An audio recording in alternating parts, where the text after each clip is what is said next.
Hello and welcome to episode 205 of Retro Encounter, RPG Fans' weekly podcast of many topics. I am Mike Sollosi, and today we are going to give the people what they want. Wild Arms 3 won a listener poll that we held earlier this spring, and we are going to finally record this episode. Originally, this episode was going to go up during the summer, but I got extremely distracted by the official release of Seiken Densetsu 3 / Trials of Mana, so we're getting it in September. And I'm being joined for his first podcast appearance, I think, or I should say his first Retro Encounter appearance, by social media warrior Joe Padilla. Hey there, what's up? So, Joe, we talked a little bit about this off-air. This is your first Wild Arms game, and probably my first completed Wild Arms game, because I've tried a couple, but I haven't finished any before. So, I know you a couple RPG series have passed you by a couple times. I mocked you once or twice for not playing a Dragon Quest game. But I mean, Wild Arms, it has been around a while, and it has some level of iconography, but maybe not as much as Dragon Quest. So what did you think Wild Arms was before you started playing, and what are your earliest impressions of Wild Arms 3? I frankly had not heard of Wild Arms until probably a year ago or so. And so, like I said, I was kind of out of the loop on RPGs for quite a while. When I heard about it, I just figured Clint Eastwood in a JRPG, and it's not terribly off, I guess. Okay, now if Clint Eastwood starred in spaghetti westerns, like, you know, The Good, the Bad, and the Ugly was one of the best movies ever made, does that make Wild Arms a Ramen Western? Maybe. Oh my God. I don't know. I guess. I definitely want to talk about the Western-inspired setting of Wild Arms, but first I'll go into my personal background. Sure. I didn't get a PlayStation until right around 2000. I remember like Final Fantasy IX had come out recently when I got a PlayStation, and I was much more interested in tackling the Mega Man 8s and Final Fantasy 7s of the world when I first got my PlayStation. But when I was going on, video game and RPG-centric forums in the early 2000s, Wild Arms 1 and 2 came up often. I think Wild Arms 1 came out worldwide before Final Fantasy 7 did. It was one of the earliest RPGs on the PlayStation, right around the time of your Suikoden 1s and your Beyond the Beyonds. But one of those games I might recommend, but let's... And it's Beyond the Beyond, of course. Oh, yeah. Camelot did not know how to make an RPG before finally hitting with Golden Sun. Let's just leave it there. But so I was aware of Wild Arms 1, at least since the early 2000s-ish, and I did get a copy and play through maybe half of it. I want to say I played 15 or 20 hours of Wild Arms, but I got waylaid by something or other. I don't even know if I was in high school or college when I played it, but But I was intrigued by it. It was a pretty good RPG. And over the years, I mean, more Wild Arms games came out, and I think there's 5 in the main series, plus a remake of the first one called Alter Code F, and maybe more that I'm unaware of. So these 5 games do have their fans, and I did see chatter about them on forums for years, but I wasn't really sure what was considered the best one or the most popular one. Like I've had different groups of people that insist that 1, 2, 3, or 5 is the best one. I didn't have a great gauge of what the good Wild Arms was, but from our mutual friend Marcos Gaspar and from this poll result, Wild Arms 3 at least seems like a popular one. Yeah, absolutely. And friends that I've had when I was telling them I'm playing Wild Arms 3, I've had 3 different coworkers say, "Oh, that's the best one." So I think we made a pretty good decision here. Yeah, the listeners made a pretty great decision here. Yeah, I basically agree. And when I mentioned Wild Arms 3 was an upcoming podcast game or the next podcast game, it always got a positive return. This game is well liked, and I enjoyed what I played of the first Wild Arms, and I even noticed elements of it in this Wild Arms. But I want to, before we start talking about the story and characters in Wild Arms 3, which are good, and I do want to talk about those. I want to get into some comparisons between the first and third, because and a little bit about the setting in general. Every Wild Arms game takes place in Filgaia, which is has cowgirls, bandanas, Native American iconography. It's inspired by the American West of the 1800s, and some of these games carry that setting and that aesthetic more than others. In Wild Arms 1, there's only three main characters, but two of them fight with swords. And the third one just is a magical girl with a staff and elemental spells, and only one of the characters has arms. Like one of the swordsmen has arms as sort of his special ability. He collects arms and special ammo and upgrades them, and while the other one uses special sword techniques, and the magical girl has magic attacks. And in Wild Arms 2, I'm not an expert on it, but just from doing a little bit of research, the main character fights with a bayonet. Only two characters can use these heavy arms weapons that are like relics of a bygone era, while the other characters are magic users or robots or something.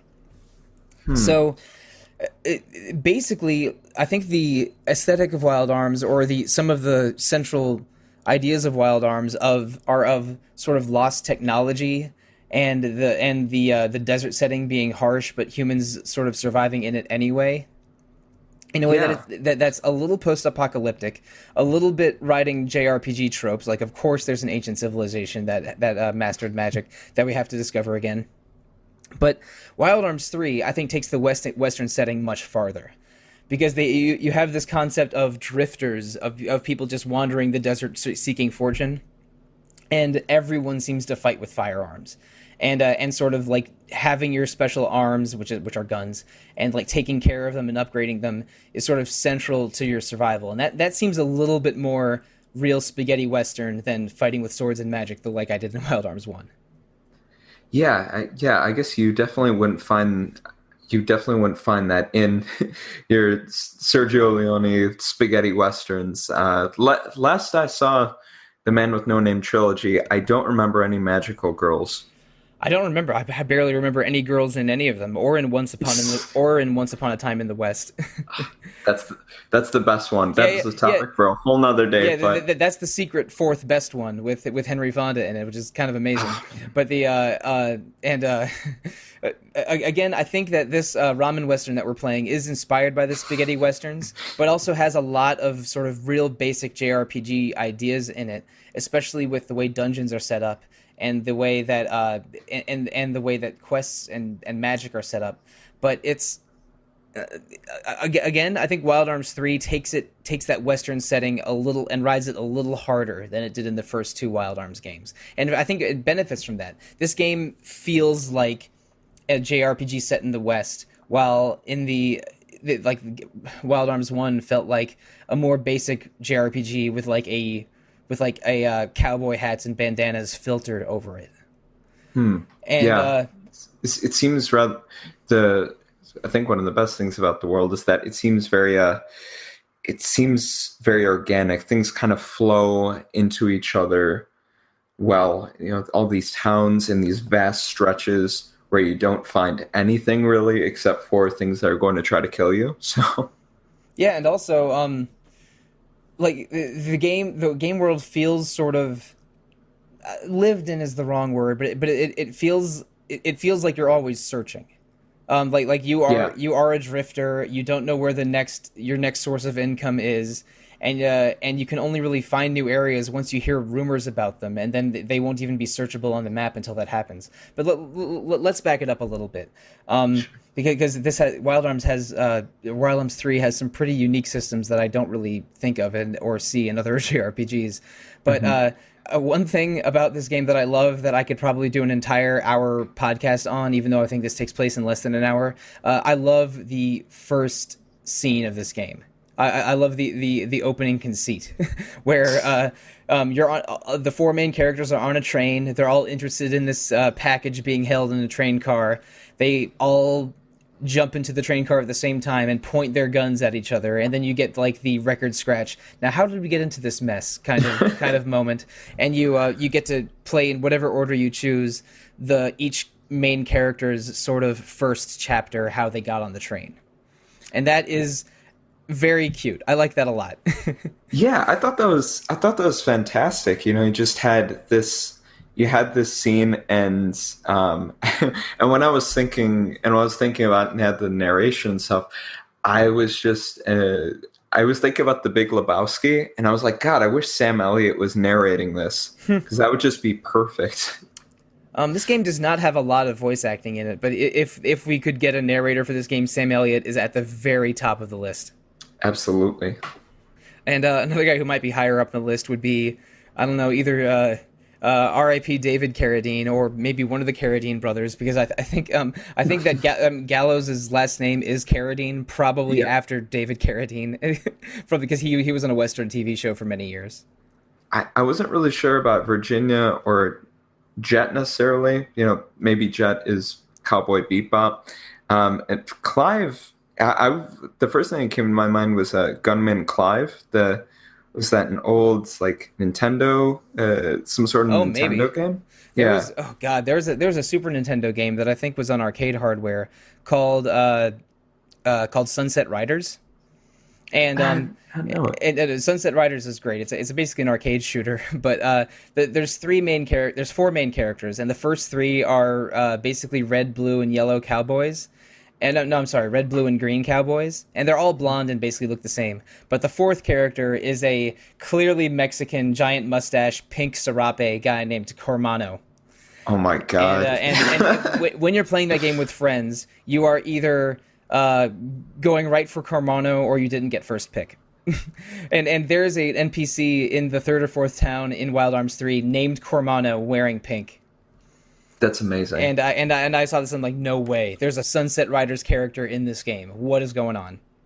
But anyway, I think that Virginia Maxwell's name comes from there's a character in Wild Arms 1 named Jane Maxwell, who's Oh, okay. I think her full name might be Calamity Jane Maxwell. Oh, that's perfect. But I think Virginia is implied to be her descendant or maybe her ancestor. I'm not sure which game takes place first, if there is a real series timeline. But anyway, so we might have some Gunman Clive or David Carradine in kung fu situations here, but there's a lot of Western film and television influence in this game, and I think that Wild Arms 3 embraces it more than the previous ones do, and it's also sort of brilliant that the game has a Mexican standoff in the first 3 minutes. It's the perfect opening, frankly. I It, think that's it's the game has been great so far, but that scene was just like chef's kiss, just fantastic. I love the first 3 minutes of this game, and the first hour is also very good because it gives you a fair introduction of these four main characters and introduces a lot of dungeon mechanics to you. Um, they even give you a difficulty scaling for each character. It's sort of implied, hey, play these easiest to hardest, so we introduce sort of the mechanics more gradually to you. Hmm. And Virginia lives in a small town, and goblins steal all their food, so she goes into the goblin lair and gets it back. Gallows is a slightly lazy priest in training who goes into a temple to get a sacred relic because he wants to travel the world, and it might go better with a sacred relic. And then Jet is sort of a gun for hire treasure hunter who sneaks into a temple and then helps another guy in the temple escape. And then Clive is a hired gun who's hired to kill the monster in a cave that's threatening the nearby village. And his is probably the most elaborate one. You got to navigate the cave and fight the boss of it twice while learning sort of more mechanics than the other three. But let's go into the four characters individually because I think they're a highlight for me in this game so far. Yeah, these four characters are. I think that they're already becoming pretty fleshed out, rather complex figures, um, in kind of in so many ways. I mean, for start with Virginia, I think she's a very kind of atypical JRPG protagonist in terms of, she has that sort of naivete that you see in quite a few other characters, Hmm. but what I kind of love about it is that, when you see certain other protagonists, it's that they kind of have this optimism, and the other characters just kind of put up with it, and oh, that's just Virginia being Virginia. Yeah, her That optimism is more infectious. Like it's like a defining part of her character, but the other characters sort of make her the leader because of that optimism. Yeah, it's infectious, and it's also kind of um, hardened, I guess. Her optimism and believing in the good in people gets her in trouble. That's sort of her miniature arc in chapter 1 of the game. Hmm. Yeah, when her optimism and seeing too much of the good in people gets the best of her, not only are there consequences, but the characters spell out that this was due to your views. This was due to seeing too much of this good in people, and it's good to have optimism, but you can't be this naive, or you will get lost out here in the Wild West. That's absolutely right.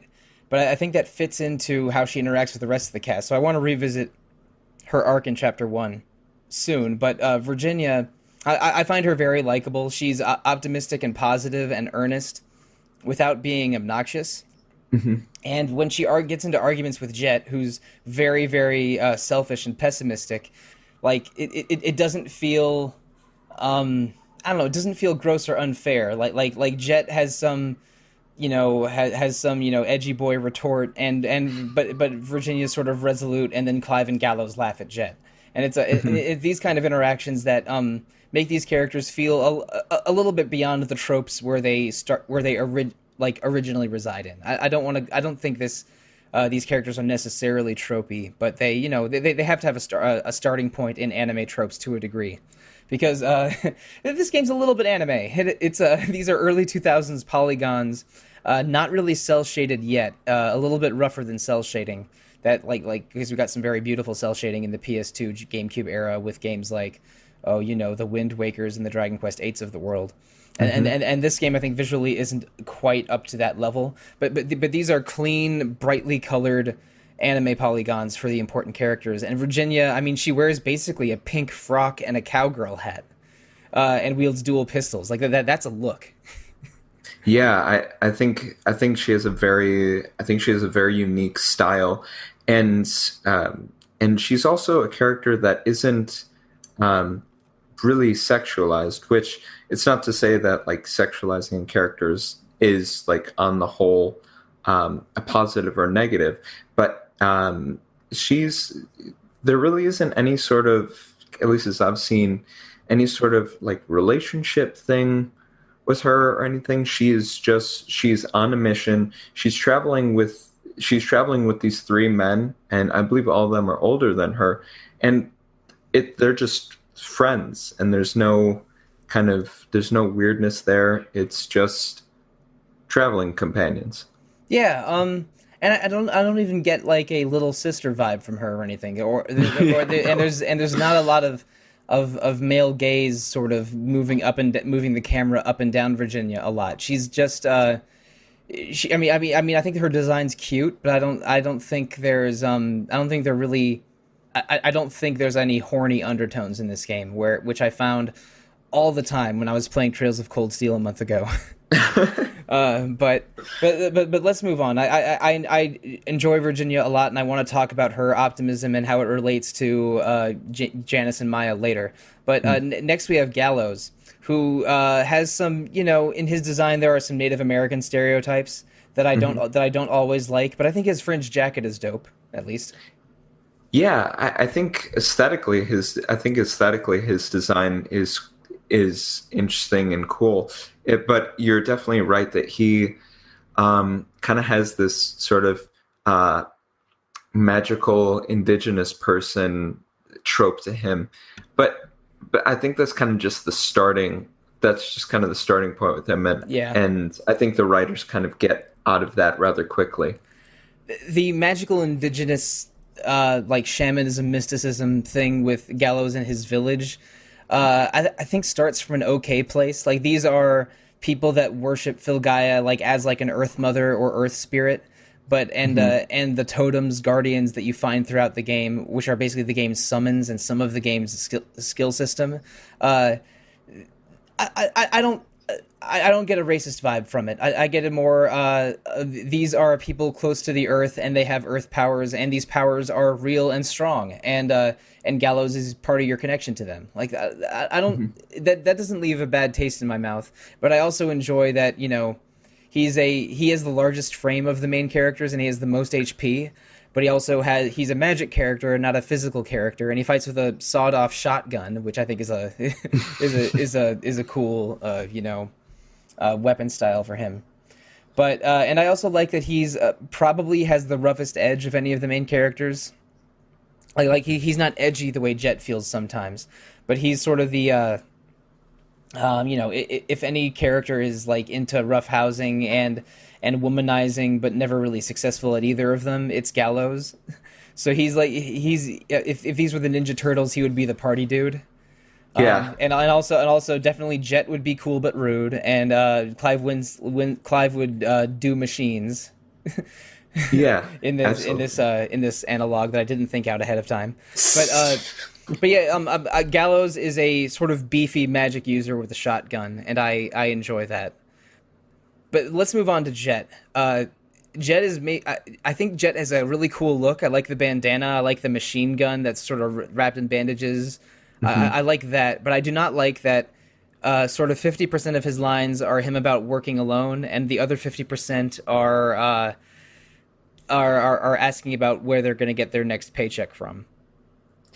yeah.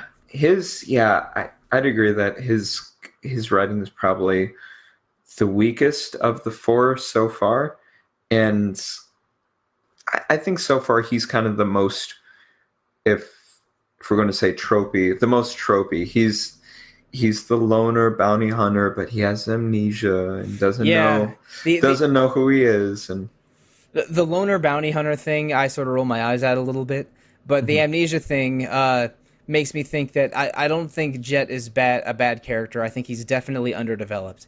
If he has amnesia, I mean, if we're gonna call that a Chekhov's gun, I think in the second half of the game we're gonna learn about his past, and it will be important. Yeah, absolutely. Because again, he feels less developed than the other three, and has the least amount of personality of the three. But I think that's room to grow. Because also, I've only played through the first third of the game or so, I think. So there's plenty of room for growth with the Jet. But I at least like him in battle. I mean, he's the second fastest character and the second strongest. His gun is the second strongest. So that's a combination I like. And he has a cool bandana. Yeah, he's super useful. And speaking of super useful, we have Clive, who is basically Clive. He's basically the heavy artillery of the team. He has a giant sniper rifle and snazzy glasses. He's and green anime hair. He's sort of the, I don't know, the most sophisticated of the group. He's smart. He's been a drifter longer than the other three, and he hits like an absolute truck. He's the slowest character, but also the most powerful. And I just wish it didn't cost so much money to upgrade your guns, because I would put all of my money into Clive if I could. Oh yeah, I've put a lot of my upgrades into Clive so far. Just upgrading how many shots he can use before reloading and the shot power. So yeah, he does hit less, but yeah, he comes in hot when he does. Yeah, because he acts last, I always have my first three characters like lower enemy defense or boost next attack, that kind of thing, and then have just Clive do nothing but shoot and reload. Oh yeah, because he does so much damage that it seems like a waste for him to do anything else besides more damage. Yeah, this is not your summon or magic boy. This is your shoot boy. I think his magic power is okay, not great. I think Jet's I think Jet has less magic than Clive does, but still, you want Clive doing nothing besides shooting. Hmm. And Absolutely. he has a wife and daughter, which I was a bit surprised by. I mean, I thought drifters sort of didn't really have families to go back to. It is a little weird how much time he does not spend at home though. And when you see his wife, she kind of alludes to this, like, "Hey, didn't think you were coming home now." And he has his wife and daughter, and daughter's really happy to see him. Um, and it's somewhat subtle, but the wife is kind of saying, "Hey, can you not leave all the time?" So, but I think so far. I think Clive is probably my favorite character. He's a kind of a historian, archaeologist, Hmm. which already endears me to him. Yeah, And he used to be like the bodyguard for a scientist, mhm, and him and this scientist and maybe their other people in their team were going from ruins to ruins, studying them from a historical like or historian archaeologist standpoint. But then Clive, I think, failed to protect the scientist, and the scientist died. So now Clive is trying to continue his research. Was my understanding. that seems to be the gist of it. Right. Which is pretty cool. I mean, I like his cool trench coat and his giant gun, and the fact that he's a family man. It's a good take for this kind of character. Yeah, and once again, with all these characters that we've laid out, this is your core team. There are these four people whose paths probably shouldn't have crossed, I guess, and they allude to this quite a bit in it, where they keep saying, "Oh yeah, we'll go to the next town, and then we'll go off on our way." And they basically do that three times until they're like, "You know what?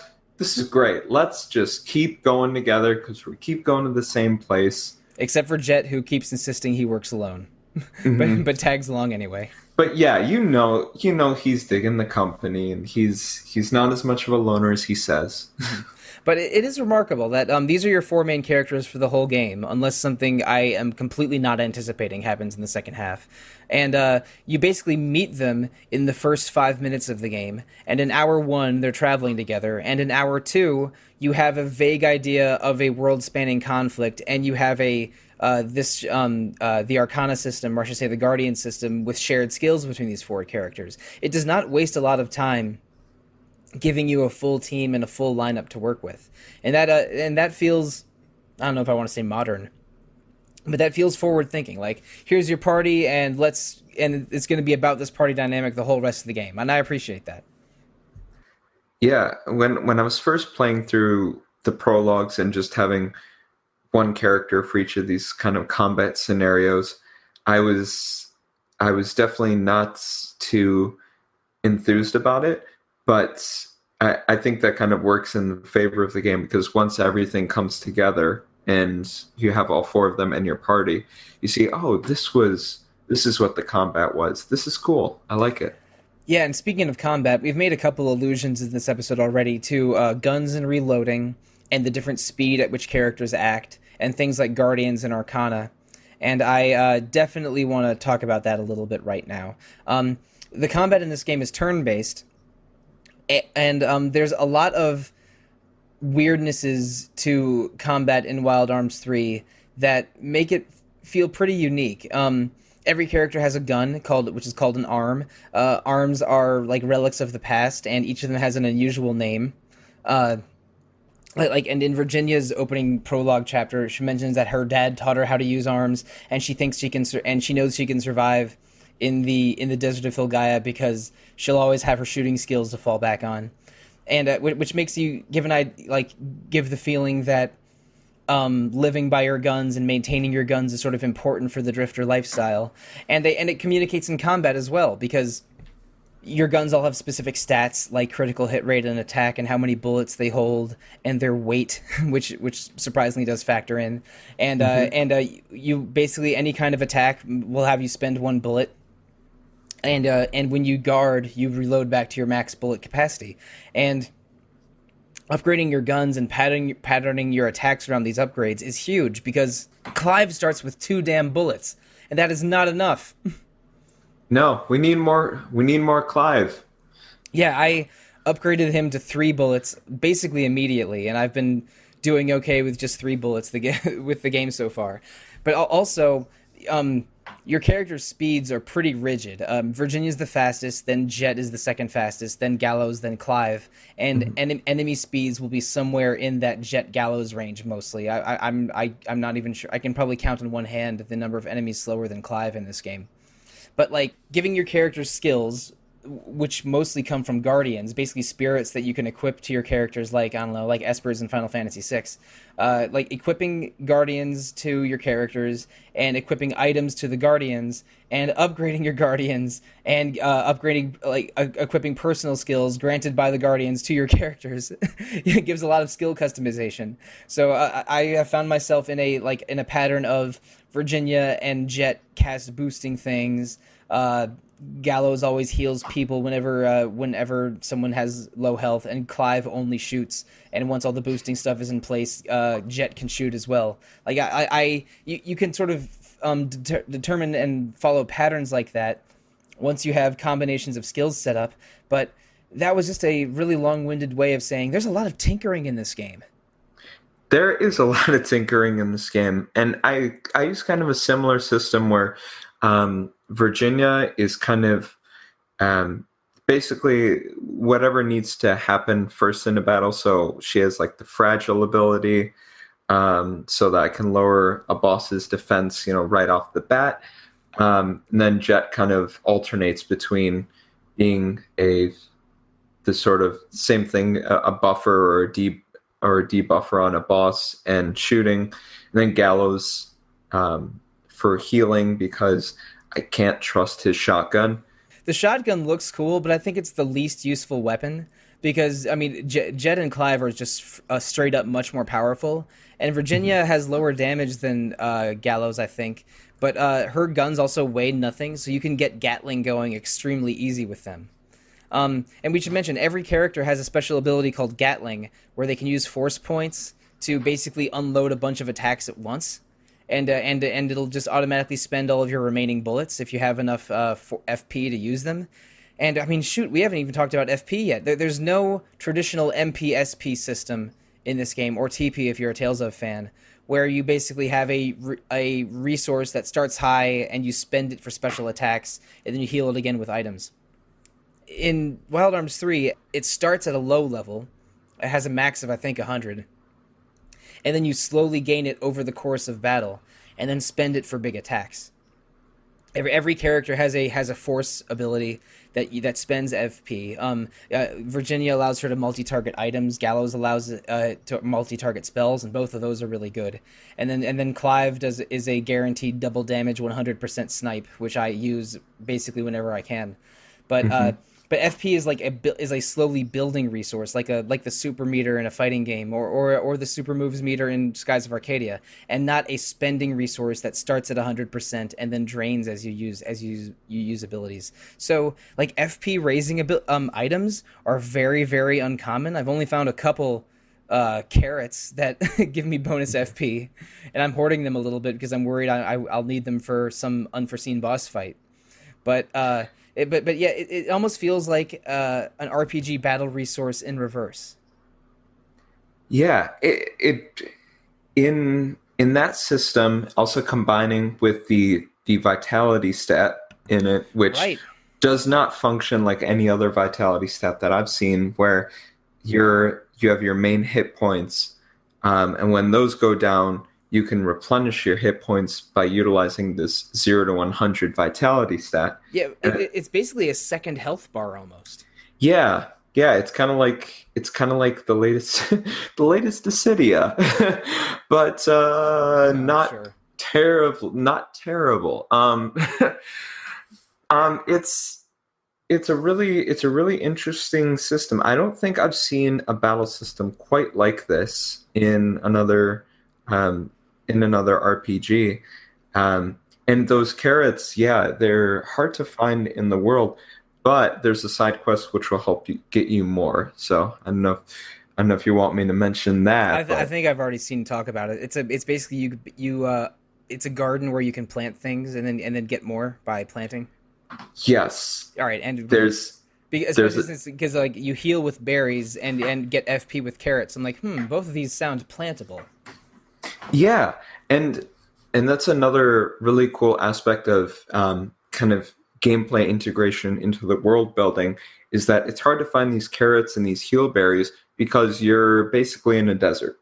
Um, Yeah, and there's only one item shop, and it's a wandering merchant. yeah. That really burned my ass in one point of the game because I knew he was a wandering merchant. I knew he wasn't always available, so I bought some status restoring items from him, but not enough. And then in one dungeon, uh, I got a status effect. I fought a boss that gives a status effect that prevents you from getting experience at the end of the battle. It's the amnesia or forgetful stat, which is like Oh yeah. which is like green question marks floating around your character. Mhm. And then there was another boss right after him, so I had to do two boss battles with two characters that got amnesia, so they didn't get any EXP from those two boss battles. I was furious. Oh, that's terrible. And then I even restored my old save and tried to replay it, but there was no way. I had no way of getting the right item to restore forgetful status because the wandering merchant had moved on to the next town, Oh. and I had no way of getting the toy hammers I needed to restore forgetful, and so I fought the boss again, and the same thing happened. I ended the battle with two characters with forgetful. I was really upset, but Oh, yeah. and that might set me back for EXP wise a little bit, but I'll probably have to grind later to make up for it. But as a result, two of my characters are about 1,000 EXP ahead of the other two. Oh no. I love some of the status restoring items in this game because you have ones where like, oh, you're poisoned. Here's an antidote. You have a disease. Here's medicine. Yeah. Oh, Uh, disease sucks because disease means you can't be healed by items or spells. yeah, and then for some of them, it's like, oh, here's a pinwheel because you have. What is the I think it's the pinwheel cures confusion.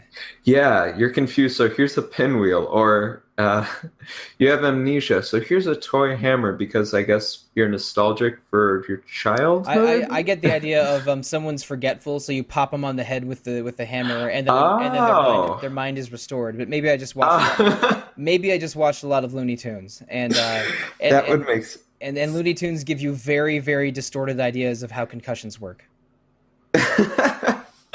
So I guess I was taking more of someone who is experienced a bit darker and someone's experiencing dementia or something like that. And you're like, hey, here's this toy hammer that you used to love, and you're like, you're right, I love this toy hammer. A nostalgia toy hammer. Yeah, But exactly. there's an status effects can be powerful and quite impeding in this game. Like I was stymied pretty hard by having the forgetful status for two boss fights in a row. And it was against the second of the weirdo scientists, and then he summons a big guardian robot lion to fight you later. Hmm. It's pretty early in chapter two. I'm only an hour or two past there, in fact.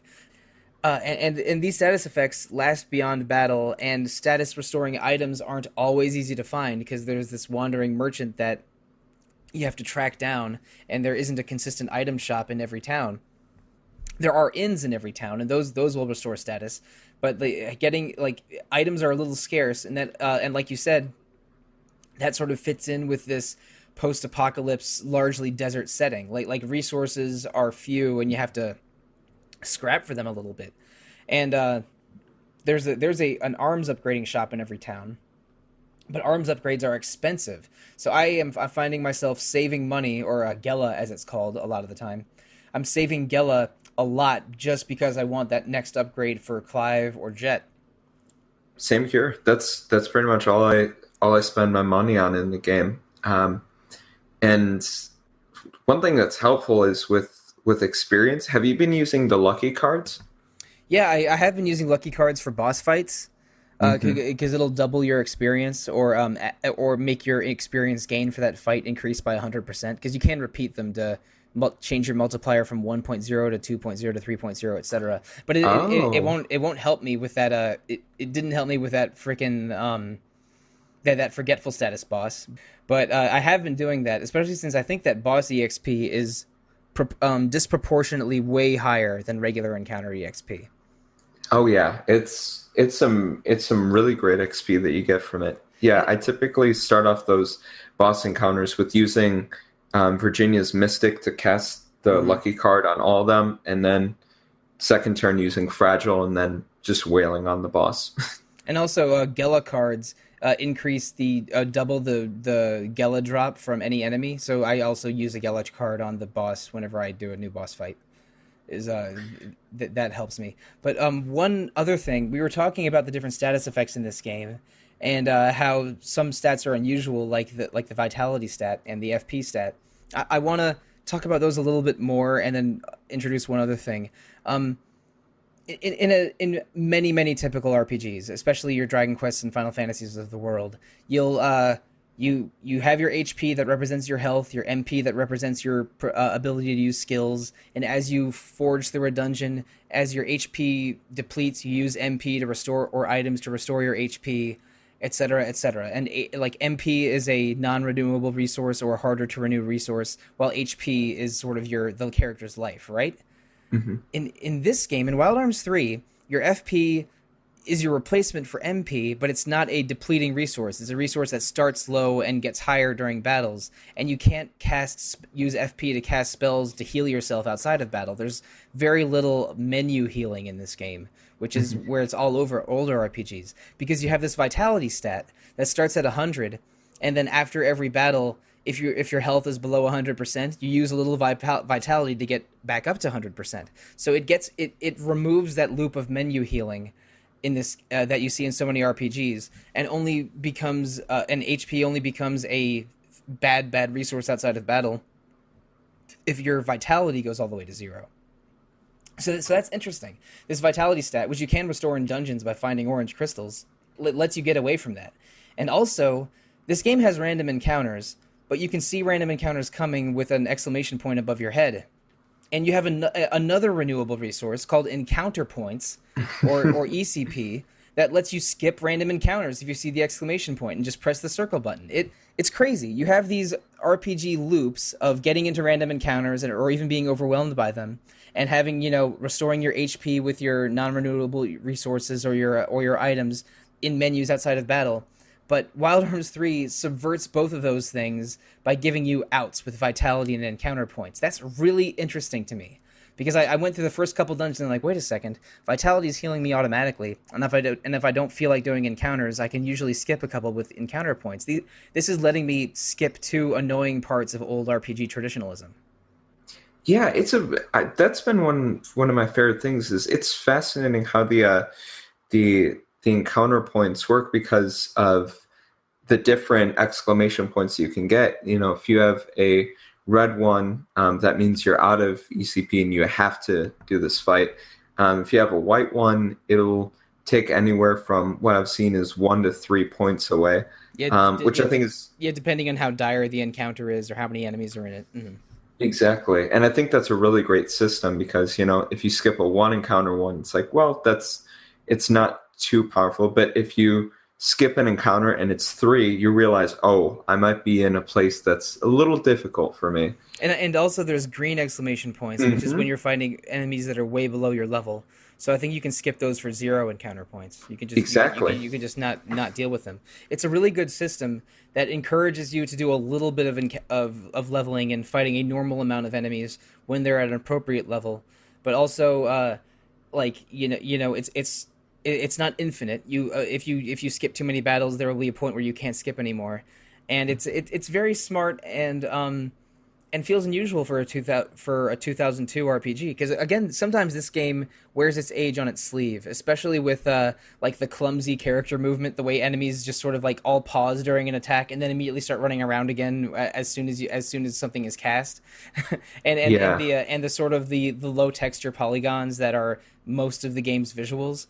But sometimes it feels extremely 2002, and sometimes it feels like Goodness gracious, why hasn't this idea been in 100 RPGs? Why is this the first time I've run into encounter points and vitality points? Yeah, it definitely feels like this sort of game at the crossroads of more traditional systems and things that were more cutting edge. That I agree. I wish they would have caught on in a lot of ways. So Because I mean, I've been playing RPGs for 25 years or so.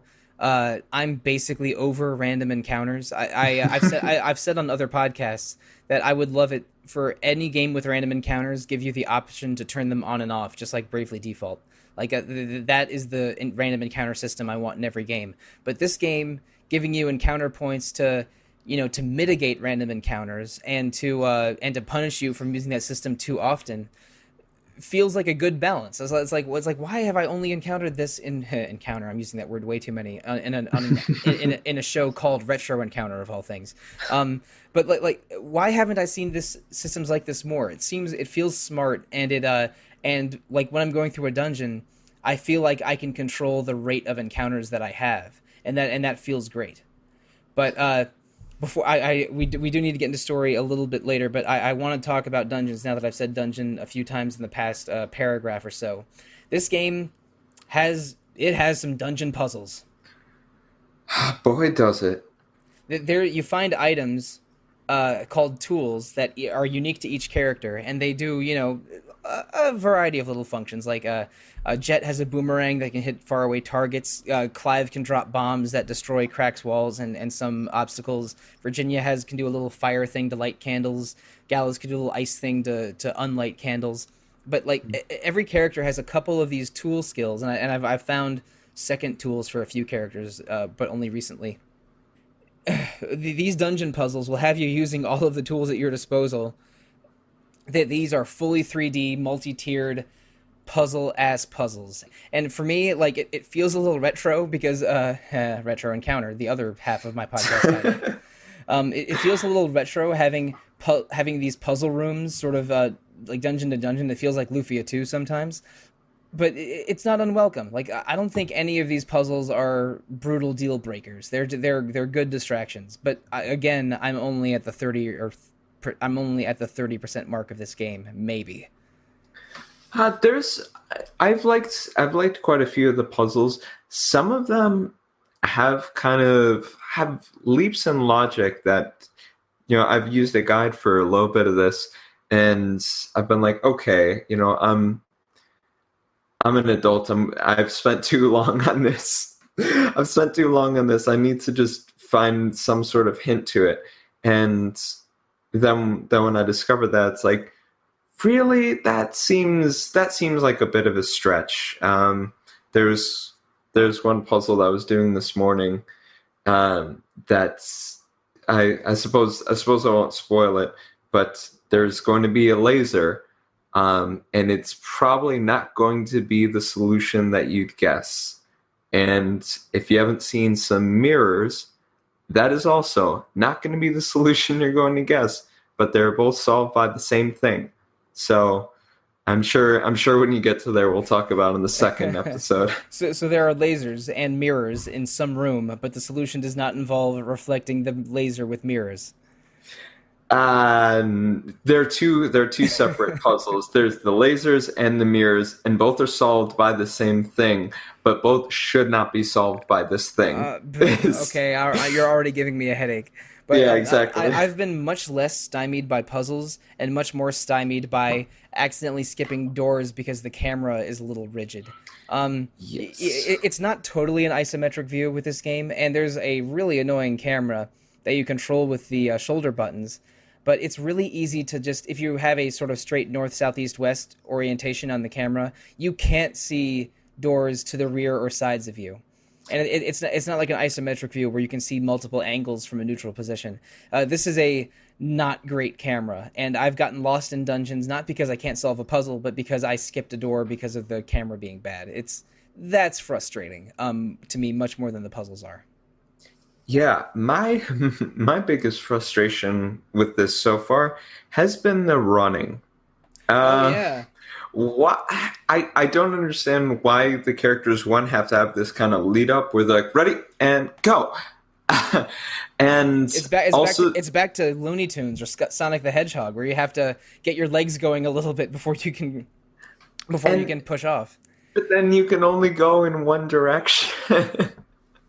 When you're running, you can't turn really. It's like the your turn radius is very poor. Yeah, it's there really isn't a turn radius. It's like there's really, instead of holding a dash button to move twice as quickly, the dash button has you go in a straight line, and you skid and drift a little bit if you try to change direction while you're running. That's another, weakness of this game being a 2002 PlayStation 2 game, I think.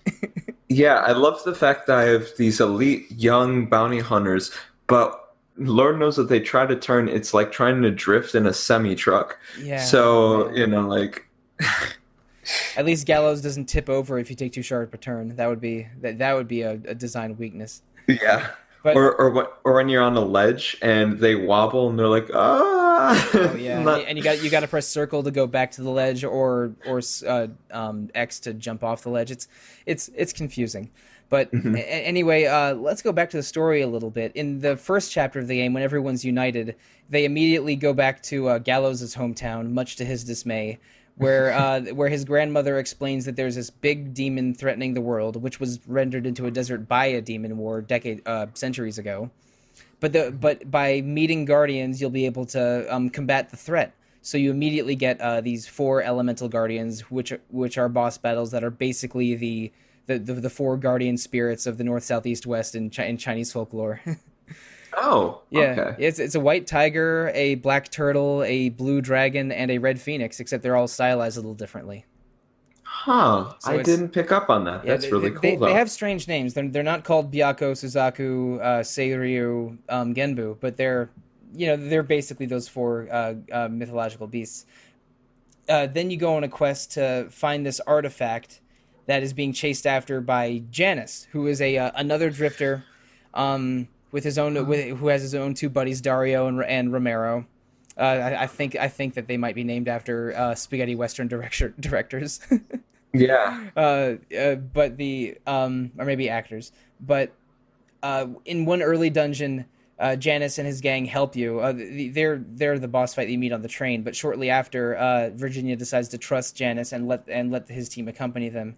And Janus takes that opportunity to steal the item at the end of the dungeon. And that's sort of Virginia's first reckoning that her trusting nature and optimism maybe isn't the best attitude. And then one dungeon later, you're looking for the second of these three shields, and you meet another gang, Maya Schrodinger, who has her younger brother and a bodyguard with an afro, who fights with the same katana techniques that Jack does in Wild Arms 1, and then a cat, which makes me wonder if this is a Schrodinger's cat reference. Maybe, maybe not.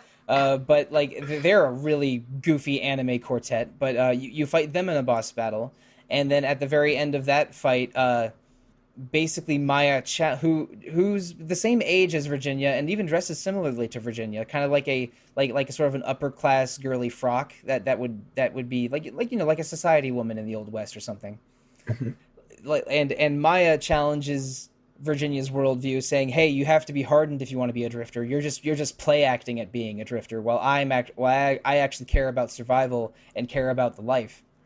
But then Virginia basically snaps back at her after you defeat Maya's team in a boss battle, and saying, "I care about justice and helping others, and I believe in myself and my teammates, and you can just like F right off." Like Virginia's answer to Janice and Maya challenging her worldview is, "I'm not going to change. I'm going to fight for justice, even if you think that's ridiculous." And that just makes me like Virginia even more. Yeah, I think both Janice and Maya um, are kind of cynical in this game. I mean, Janice more so than Maya, and there's a couple of times where they allude to them kind of being in the same place as Virginia in a past life and or years before. And with Janice especially, he kind of brings this up, and there's more than a bit of sadness to him when he tells Virginia about this lifer, he scolds her for being so optimistic and naive, and kind of says, I was like that once, but I couldn't survive like that. And I think it kind of colors Janice as already kind of a tragic character. Yeah, Janice has this attitude that I don't know, like might makes right, or maybe only the strong survive. And Hmm. maybe at one point he was more optimistic, like Virginia was, but then something happened to him that maybe hardened him. I'm speculating now. I haven't played far enough to know this for sure. But then at the end of chapter 1, you find the artifact that's unlocked with the 3 shields that you found in the previous dungeons, and Janice finds this item. Is it the Spear of Darkness, or the Dark Spear? The Dark Spirit, yeah. Yeah, he finds the Dark Spear, which has you fight him in a challenging boss battle, and then after the ruin that you're on crumbles, and Maya's group, Janice's group, and Virginia's group all escape, 3 mysterious robed figures use the Dark Spear to turn Janice into a demon. Whoa! And again, I'm maybe halfway through chapter 2, maybe less than halfway, but chapter 2 is basically meeting these 3 new robed figures as new antagonists, and they apparently are trying to revive demon technology or use demon technology. And one of them, well, 2 of them are creeps, and one of them is sort of more level-headed. And one of the creepy ones is a girl who is a woman who believes that she can have everlasting youth and beauty with demon technology. So that gives you an idea of what their motivations are. But they use the Dark Spear to turn Janice into a monster, and he becomes sort of their enforcer. You fight Janice a bunch of times already, even in the first half of the game. Probably more later. I'm less than halfway through, I think. But they're sort of the antagonists right now, and what they're doing is they're looking for new guardians, just like the 4 beasts that you can get in the second hour of the game. They're trying to drain their energy for their own technology or own use, and they're also building a base of some kind, which makes me think that they're mad scientists or mad engineers.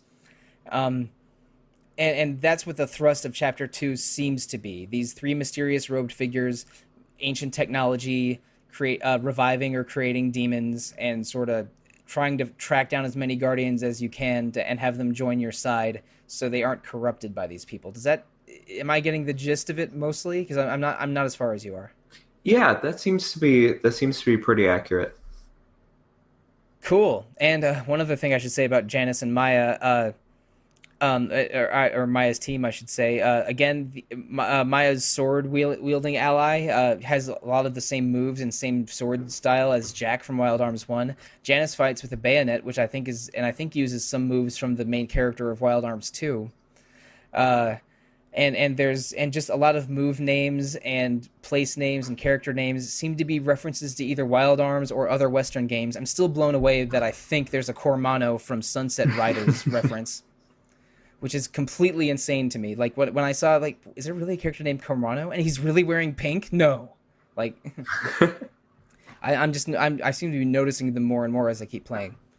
It's full of all these little references to to other RPGs, and just it's a bit of a quiet love letter to just westerns in general. I don't know. I don't take umbrage exactly, but I think that it's a little Mm. bit more cartoony and silly than Quiet Love Letter, Yeah, because this game has some humor in its writing, and it knows it's making these references, and they're with a wink and a grin, and not some grandiosity or anything. This is a slightly goofy, slightly anime RPG yeah, has characters named after David Carradine. yeah, and by quiet love letter, I think I meant more so that, like, these references, they're quick and they pass you by. Right? And Yeah. you might need to go back to them.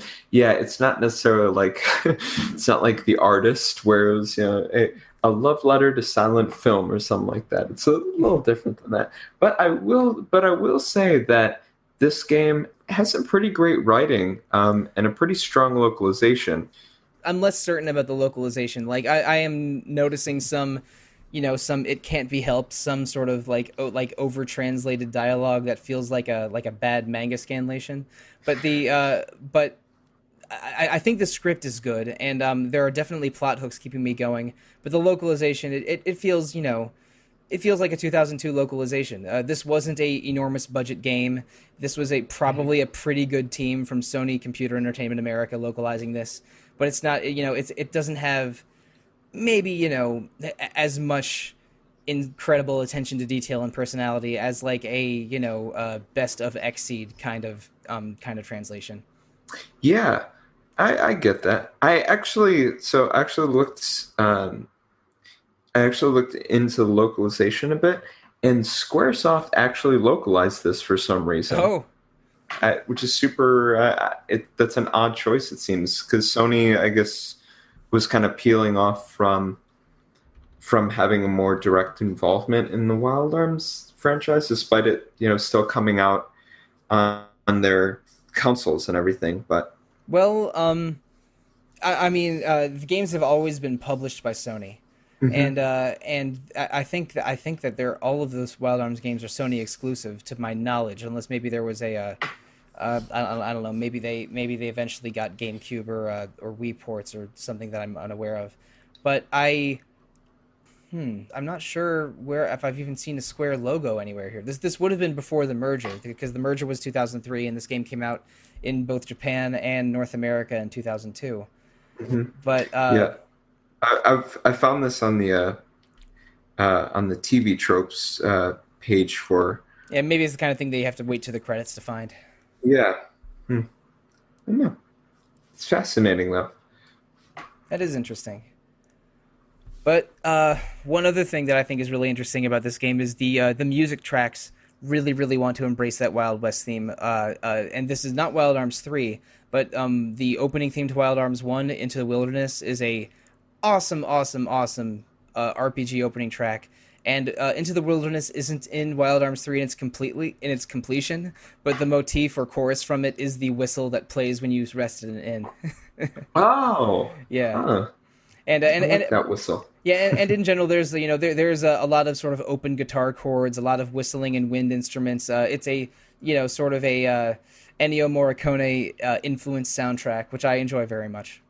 Absolutely. I mean, there was pretty much like a few months in high school where all I listened to was Ennio Morricone soundtracks, and so this was just right up my alley. The really good Ennio Morricone songs just have amazing titles. Like I want to play a game or read a book called The Ecstasy of Gold. Oh, absolutely. Oh, amazing. The only thing with the music is that I wish that there was a few more tracks. I don't know how many are actually on the soundtrack for this, but I'm just hearing a lot of the same stuff, the same tracks for different situations where I wish there was a little bit more variety. But as we said, this was not a massive budget game or anything, and the tracks that are present are quite good.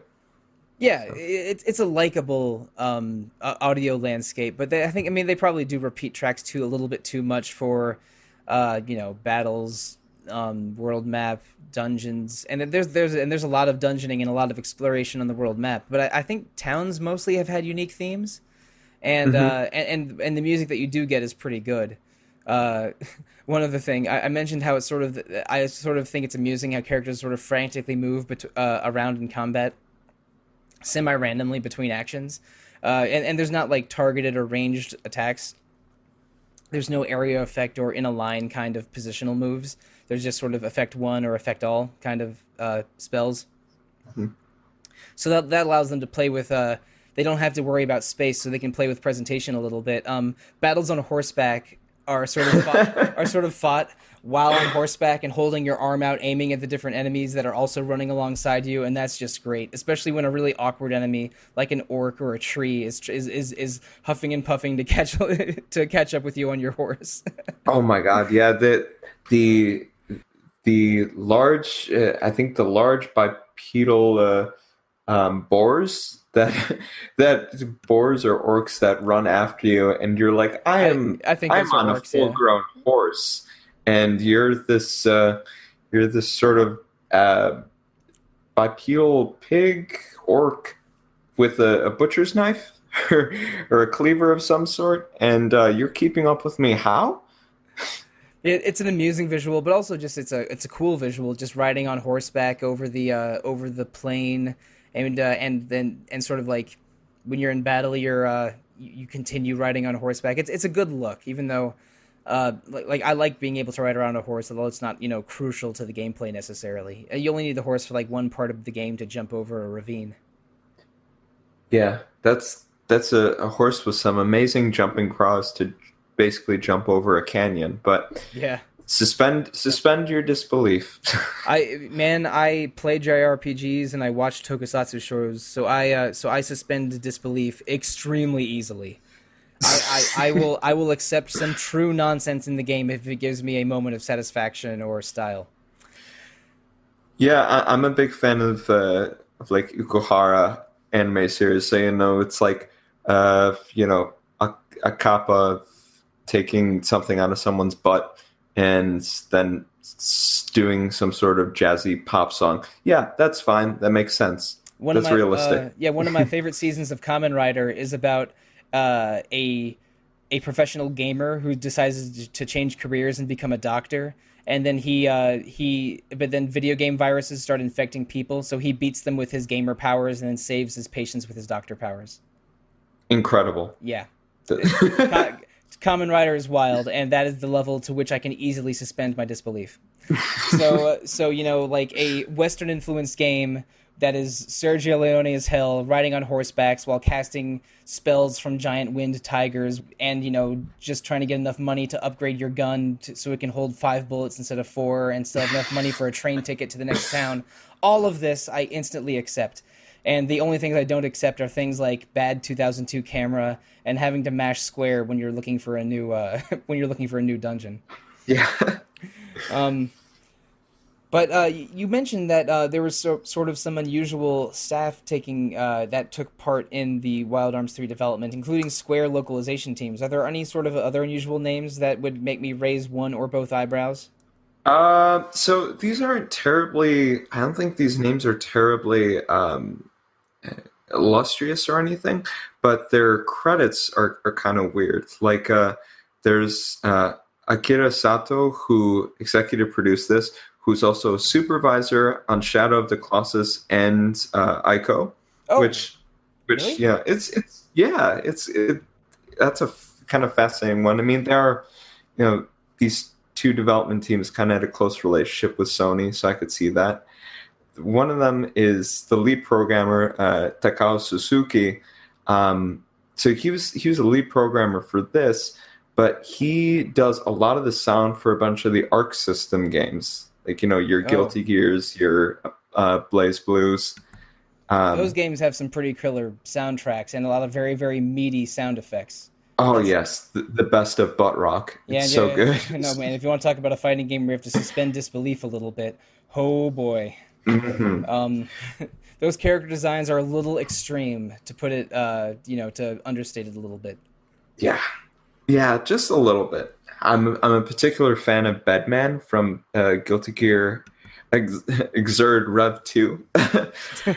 um, and there's Yukihiko Ito, who is the art director on this, and also Valkyria Chronicles 4, which Hmm. I think makes quite a bit of sense. I see a few similarities in that. That's an interesting through line because I don't think Media Vision is around in the same form it was when this game was made. That a lot of Sony connections make sense because I think all of the Wild Arms games were produced by Sony. And there's a handful of other Sony produced RPGs, like Legend of Dragoon was entirely in-house studio, so in Sony Japan. But yeah, that's interesting, especially since there's a connection between this and Shadow of the Colossus, which is maybe my favorite PS2 game, or on the very short list of favorites. But yeah, that's There, interesting. I do not know what the Wild Arms team is up to because I don't have the deepest connection to the series, and I haven't been following them around. Unlike mhm. me trying to cross check the staff credits for Skies of Arcadia with games made in the 2010s. Um, Yeah, there was one final one in oh, terms of the credits that I found really interesting. Kentaro Motomura, who is the producer on this, but he was also a producer on Dark Cloud, Jeanne d'Arc, and most interesting, Bloodborne. 3 other Sony exclusives. So he must be Yeah. a Sony Computer Entertainment Japan guy that's worked on a lot of projects. That's really interesting. Yeah. So it's just some really interesting people, kind of uh, names that aren't your kind of, they're not your you know, Fumito Ueda's or anything like that, but they're Yeah, people who've been when you around the said it, block. when you said Sato's name, I'm like, wait a second, is he? He's not the creator, is he? But then I remember, no, that's Fumito Ueda. Hmm. Uh, Yeah, some interesting through lines. Indeed. Well, speaking of interesting through lines, we're going to be spending the podcast next week with continuing with the story through line here. We barely got into chapter 2, talking about the 3 robed figures and locating guardians in the first half of chapter 2, where now that Virginia sort of has made her own personal commitment to what her life as a drifter is going to be. But I am really looking forward to seeing how the story of Virginia, Gallows, Jet, and Clive continues.